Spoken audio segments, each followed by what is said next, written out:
सभा जनता का शोषण हुआ बीजेपी के इस राज में, ठीक है ना। बीजेपी चाहे कुछ भी हो, मगर 5 साल भी अगर एक प्रधान रहता है ना, वो भी बहुत कुछ कर देता है। मगर इनके तो 40 साल रह चुके, तीसरी पीढ़ी चल रही है यार, क्या क्यों नहीं हुआ इस हमारे कॉलेज के साथ? कुछ नहीं हुआ। मैं एक तैराक हूँ, तालाब पे 40 सालों से लाशें निकाल रहा हूँ। उस व्यक्ति को भी ये मदद नहीं कर सकते। आम आदमी क्या उनसे आशा रखते हैं कि हमारी ये मदद करेंगे? तो इसलिए हम तो हनुमान जी बेनीवाल साहब को तय दिल से सपोर्ट है, तय दिल से उनका साथ है, जी और जान से। खुद फिरेंगे, गांव में जाएंगे और हनुमान बेनीवाल को पूरा प्रचार प्रचार करेंगे उनका। एकदम प्रभु जी गोदारा है, मगजी हैं, और जो जितने भी कार्यकर्ता हैं, हमारा तो हाथ जोड़ के यही विनती है। और कोलायत की मैं जनता से यही कहना चाहता हूँ, अगर कोलायत की जनता अगर इस तीर्थ का सुधार करना चाहते हैं, इसका विकास करना चाहते हैं, इसका सौंदर्यीकरण चाहते हैं, तो हनुमान बेनीवाल को लाओ। वो बंदा है, वो आधी रात को भी अपने कार्यकर्ता के लिए भाई साहब थाने से वो छुड़वा देते हैं। नमस्कार, आपका स्वागत है। आज हम जिस परिकोटे के अंदर बैठे हैं, तो एक बार आप इधर का दृश्य है वो देख लें कि हम कौन सी जगह मौजूद हैं। हम एकदम कपिल सरोवर के ठीक ऊपर इस वक्त यहाँ पे तैयारियां हैं। वो तैयारियां किस प्रकार से हैं, और अंशुमान सिंह भाटी है, वो भी इस वक्त यही मौजूद है। आप इस तरफ देखेंगे तो ये इस तरफ भी आपको हालात है जो हम बता रहे हैं कि क्या सरोवर के हालात हैं। अंशुमान सिंह भाटी आज की तारीख इसी वक्त यहाँ मौजूद हैं, और ये एपिसोड हो सकता है कि आपके साथ एक दिन बाद में रिलीज हुआ हो। मेरे साथ में रमन जी है, तैराक है। आप इन्हें पहले से काफ़ी जानते हैं। इस बार देखते हैं कि इन्हें क्या तैयारियां लग रही है और कैसा कपिल सरोवर का हाल है। तो सबसे पहले तो नमस्कार। नमस्कार सुदेश जी भाई साहब, आपको और आपके पूरे चैनल परिवार को। और आप आज कॉलेज पधारे हुए हो। चलो, मैं तो वैसे ही तालाब की तरफ आ गया तो देखा आपको, मैंने चलो मिल लेते हैं। और तालाब की जो स्थिति है जो आपके सामने है, आज से नहीं है, हर साल की जो स्थिति बनी हुई है, मगर ये तो इसकी साफ़ सफाई तो हो नहीं रही है। अदरवाइज ये फॉर्मेलिटी होती है सब। अब मेले में तो 10 दिन रहे हैं, तो 10 दिन में इसकी कौन सी सफाई होगी? और वैसे देखो तो 40 साल से इसका कोई विकास हुआ ही नहीं। भाई बीजेपी का राज रहा है और बीजेपी के विधायक रहे हैं, मगर जो बीजेपी 40 साल के अंदर जो इस तीर्थ की जो यानी प्रोग्रेस होनी चाहिए, इतना बड़ा तीर्थ है, इतना बड़ा यानी कि श्री कोलाई जी जो तहसील है, सबसे बड़ा तीर्थ स्थान है, मगर जो जिस स्तर पे इसका सुधार होना चाहिए वो हमारे आज तक भी जीरो है। और 10 साल हमारे इधर कांग्रेस के जो भौसली रहे, तो उनके 5 साल के कार्यकाल में थोड़ा काम हुआ ही है, मगर इस कोलायत का जो दिन दशा है जो वो बहुत ही दयनीय है। वो सुधार नहीं हो रहा है। और आज आप आए भी हो तो हम तो ये चाहते हैं कि हमारा अंशुमान सिंह अभी सरोवर पे घूम रहे हैं, वो निरीक्षण कर रहे हैं, तो आप उनसे भी इंटरव्यू लें, पूछें। हमने कोशिश की है, लेकिन हमें समय नहीं दिया जाता है। हमें मतलब बोला जाता है कि अभी थोड़ा सा ठीक समय नहीं है। तो जब भी समय होगा उनके पास हमारे लिए, तो हम जरूर पूछेंगे। इसलिए हम कपिल सरोवर के जो बाहर के जो लोग हैं उनसे पूछ सकें। आपने बात नहीं की कि मतलब ये होना चाहिए या इस प्रकार से? देखो, बातें तो होती रहती हैं, कई दफ़े हुई है और हो अभी भी हो रही हैं, मगर बातें बातें ही रह जाती है। मगर बातों का जो मेन मुख्य जो सार है ना, जो होना चाहिए, वो विकास नहीं हुआ, वो सार नहीं निकला। कोई बातों से कोई काम थोड़ी ना होता है, काम तो सामने दिखना चाहिए। बस इस सरोवर का जो नज़रों के सामने आप देख रहे हैं, कॉलेज पूरी तहसील का देख रहे हैं, अभी मेला आ रहे हैं, जो रोडें टूटी हुई पड़ी है, मेन मार्केट में सारा मार्केट उजड़ा हुआ पड़ा है, कोई सुधार या कोई विकास नहीं है। मगर ठीक है, आते हैं और अपना जो भाई एक सीन शॉट करके चले जाते हैं। मगर जो चीज़ हम कोलायत की जनता, जो कोलायत विधानसभा की जनता जो चाहते हैं ना, मगर हम तो यही कहते हैं कि दुखी मन से कहते हैं कि 40 साल हमारी कोलायत विधानसभा की जनता का शोषण हुआ बीजेपी के इस राज में, ठीक है ना। बीजेपी चाहे कुछ भी हो, मगर 5 साल भी अगर एक प्रधान रहता है ना, वो भी बहुत कुछ कर देता है। मगर इनके तो 40 साल रह चुके, तीसरी पीढ़ी चल रही है यार, क्या क्यों नहीं हुआ इस हमारे कोलायत के साथ? तो इसलिए हम तो ये चाहते हैं कि हम तो इनसे अब परेशान हैं, हम तो कोई तीसरा व्यक्ति भी लाना चाहते हैं यहाँ पे। तीसरा व्यक्ति बोले तो आरएलपी? हाँ, तीसरा व्यक्ति आरएलपी है, वो बंदा है, वो ठीक है, अपने कार्यकर्ताओं के लिए जी और जान से बोल रहा है कहीं पे भी हो। मगर यहाँ पे तो बस वो बात है जी, अपने मारवाड़ी में कहावत है, आंधा बांटे शीरनीर घर घर ही खाए, क्योंकि बोर्ड तो 36 कौम लेवे और पन पे एक ही कौम है। अच्छा रमन जी, आरएलपी आपको इस बार लगता है कि मजबूत होती हुई दिखाई दे रही है इस बार? कोलायत में अभी आरएलपी का जो चर्चा चल रही है ना, और मैं खुद लगा हूँ भाई आरएलपी के, हनुमान जी के लिए, चाहे कुछ भी हो।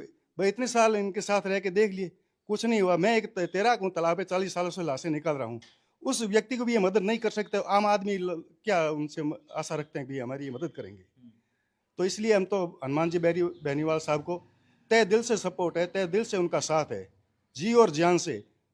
खुद फिरेंगे, गांव में जाएंगे और हनुमान बेनीवाल को पूरा प्रचार करेंगे उनका, क्योंकि मजबूत बंदा है।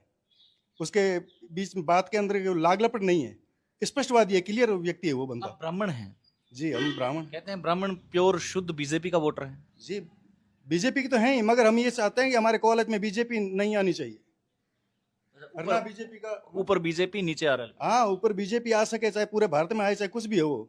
मगर हम यहाँ पे ऐसे क्या है, इस बीजेपी के जो विधायक हैं, जो भी है कैंडिडेट जो भी आएगा, हम उसको वोट नहीं देंगे। विधायक से इतनी क्या खफा, वो तो अभी युवा हैं, समझदार हैं, समझने की कोशिश कर रहे हैं। युवा रविंद्र सिंह नहीं है क्या? हनुमान बेनीवाल नहीं है? रविंद्र सिंह जी और अपने अंशुमान सिंह जी हम उम्र तो हैं, मगर उनके पीछे भीड़ देखो ना। इनके पीछे कहाँ है भीड़? 10-20 जो अपने ही आदमी हैं, और क्या दूसरे कौन है बताओ ना? सतीश कौन थोड़ी ना इनके साथ में है। जबकि मैं इनके साथ तय दिल से जुड़ा था। जब भाई जिस दिन अंशुमान सिंह जी यहाँ पर्चा भर रहे थे, उसके दिन उसी दिन मेरे बड़े भाई साहब गुजर गए थे। तो मैंने अपने भाई की जलती चिता छोड़ करके मैं अंशुमान जी के उसी वक्त 2 घंटे के बाद मैं अंशुमान जी के पास आ गया। और अंशुमान जी खुद कह के गए थे कि रमन जी, हम आपको पिछले साल मेले की बात है, आज 12 महीने हो रहे, पिछली कार्तिक की बात है और ये कार्तिक आ गई, बोले हम आपको तालाब पे ड्यूटी देंगे, नियुक्त देंगे और 30,000 रुपये तनख्वाह देंगे। आज तक वो क्यों नहीं हुआ? कहाँ गए फिर? तो जिसके बात में या कोई वो सच्चा ही नहीं है, तो हमारे को क्यों गुमराह कर रहे? फिर हम तो 40 साल से अंधेरे ढो रहे हैं। आम लोगों से आप मुलाकात करते होंगे, क्योंकि यहाँ पे बहुत से लोग आते होंगे। मैं तो सब लोगों से जाके यही कहता हूँ, भाई हनुमान जी बेनीवाल को लाओ और कुछ नहीं, हमने तो ये सारी चीजें वो हटा दी, ठीक है। और चाहे बीजेपी कहाँ आए, मगर हम तो ये चाहते हैं हमारे कॉलेज में बीजेपी ना आए। प्रभु गोदारा के नेतृत्व में आरएलपी इस बार गजब करेगी। एकदम प्रभु जी गोदारा है, मगजी हैं, और जो जितने भी कार्यकर्ता हैं, हमारा तो हाथ जोड़ के यही विनती है। और कॉलेज की मैं जनता से यही कहना चाहता हूँ, अगर कॉलेज की जनता अगर इस तीर्थ का सुधार करना चाहते हैं, उसका विकास करना चाहते हैं, उसका सौंदर्यीकरण चाहते हैं, तो हनुमान बेनीवाल को लाओ। वो बंदा है, वो आधी रात को भी अपने कार्यकर्ता के लिए भाई साहब थाने से वो छुड़वा देते हैं। और इन पे हमें कोई विश्वास नहीं है, हमारी आत्मा टूट गई इन लोगों से।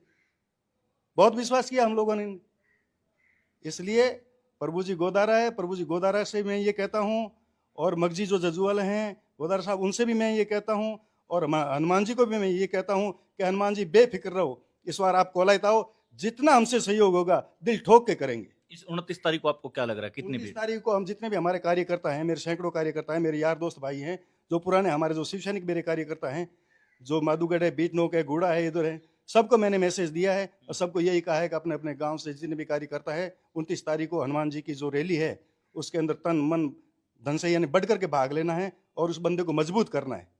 अच्छा, पंचायती राज चुनाव में बीजेपी पिछड़ती हुई दिखाई दे रही है आपको कॉलेज से? इस कॉलेज क्षेत्र में बीजेपी पिछड़ती रही है, पिछड़ेगी, क्योंकि जनता काम चाहती है। अभी मार्केट में जो रोड का और काम चल रहा था ना, सब सारे दुकानदार परेशान थे, टोटल तोड़ फोड़ करके छोड़िए ना, तो सिविल लाइनें बन रही है। अगर कॉलेज के, मैं बताता हूँ कि इतने साल 40 साल के अंदर कॉलेज के अंदर हमारे कॉलेज नहीं थी, और वो कॉलेज की जनता को मैं ये कहता हूँ आपके चैनल के माध्यम से, और भंवर सिंह जी भी इलेक्शन लड़ रहे थे, मैंने टावर पे चढ़ के ये कॉलेज गवर्नमेंट मैंने मंजूर करवाई है, ना तो कोई भंवर सिंह जी ने कराई है, ना बीजेपी के एमएलए ने करवाई है। दूसरी बात, अगर कॉलेज का ही विकास चाहते हैं तो फिर इसको आप नगर पालिका नहीं बना सकते। अगर नगर पालिका बन जाए तो घाटों की सफाई रहेगी, कॉलेज की सफाई रहेगी, हर मोहल्ले की सफाई रहेगी। अगर नगर पालिका नहीं बनाना चाहते ये लोग, क्यों नहीं बनाते नगर पालिका? इतना बड़ा तहसील देशनोक नगर पालिका है, नापासर है, सब कुछ है, सब जगह है। आज यहाँ से देख लो कि देशनोक जाओ कितना बड़ा है, यानी कि वहाँ पे यात्री टूरिस्ट आते हैं, पर्यटन आते हैं, और यहाँ पे जो भी टूरिस्ट या पर्यटक जो आते हैं वो तो निराश होकर जाते हैं यहाँ से। क्यों नहीं? यहाँ पे पर्यटन को बढ़ावा क्यों है? क्योंकि मैं अभी जयपुर गया था, पैदल गया था। बिल्कुल पता है। और इन्होंने क्या किया जिंदगी में? इनके जो चंद लोग हैं, उन लोगों का ही क्या है कि वो कार्यक्रम चलता है। अब चंद लोग बताइए ना कौन? और बहुत से हैं इनके समाज के हैं, दूसरे कोई नहीं। रॉयल्टी नाके इनके, टोल नाके इनके, अवैध खाने इनकी, माइंस से इनके, गोचर में ये घुस गए, पायतान कपिसर में ये घुस गए, अपनी मनमानी अपनी दादागिरी चला रही है। तो भाटी साहब को, देवी सिंह भाटी साहब को कभी ये प्रॉब्लम बताई भी क्षेत्र में ये समस्या चल रही है? अब भाटी साहब क्या करें? भाटी साहब तो वृद्ध हो गए, बैठे हैं, अपनी माला फेर रहे हैं। अब तो इनको सोचना चाहिए, इनका क्षेत्र है, इनका कैरियर, ये खुद